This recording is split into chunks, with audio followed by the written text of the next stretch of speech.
Google મેપ્સનું એક એવું feature કે જે તમને મુશ્કેલીના સમયમાં અત્યંત કામ લાગી શકે છે. તો કયું છે એ ફીચરને કઈ રીતના યુઝ કરી શકાય, ચાલો જાણીએ આ વિડીયોમાં. મોરબી અપડેટમાં હું છું તમારી સાથે ડોક્ટર અને એન્કર અમીશા રાજ. લોકેશન શેરિંગ નામનું એક ફીચર ગૂગલ મેપ્સમાં જોવા મળે છે. હવે કઈ રીતના આપણને હેલ્પફુલ થઈ શકવાનું છે એના વિશે જાણીએ તો સૌથી પહેલાં તમે આમાં લોકેશન જે છે એ તમે શેર કરી શકો છો.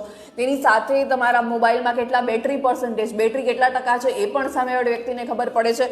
તેની સાથે તમે ડેસ્ટિનેશન પર કેટલા સમયમાં પહોંચશો એ પણ સામેવાળી વ્યક્તિને દેખાવાનું છે. તો હવે આ લોકેશન શેરિંગ ફીચર કઈ રીતના યુઝ કરી શકાય તો એના માટે સૌથી પહેલાં ગૂગલ મેપ્સમાં જાઓ, ત્યાંથી તમારા ડીપી પર ટેપ કરો, લોકેશન શેરિંગ નામનું આ ઓપ્શન જે છે સિલેક્ટ કરો, ત્યાંથી ન્યૂ શેર આવશે. હવે ત્યાંથી બે ઓપ્શન મળે છે, એક તો કે 1 કલાક માટે તમે આ ટર્ન ઓન કરી શકો છો ફીચર, અને એક તો કે તમે બંધ ના કરો ત્યાં સુધી આ લોકેશન તમે શેર કરી શકવાના છો.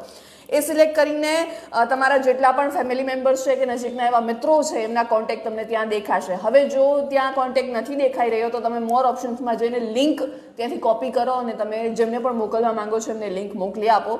એટલે ખાસ કરીને આ વિડીયોને એવા બાળકોને કે એવી દીકરીઓ, એવી છોકરીઓ કે એવી મહિલા કે જે સ્કૂલે એકલી જતી હોય, નોકરી કરવા માટે એકલી જતી હોય તો એમના માટે આ ફીચર ખૂબ અગત્યનું છે. તો શેર કરો એવી મહિલાઓને, એવા બાળકોને, અને કેવો લાગ્યો આ વિડીયો એ જરૂરથી કમેન્ટ કરો.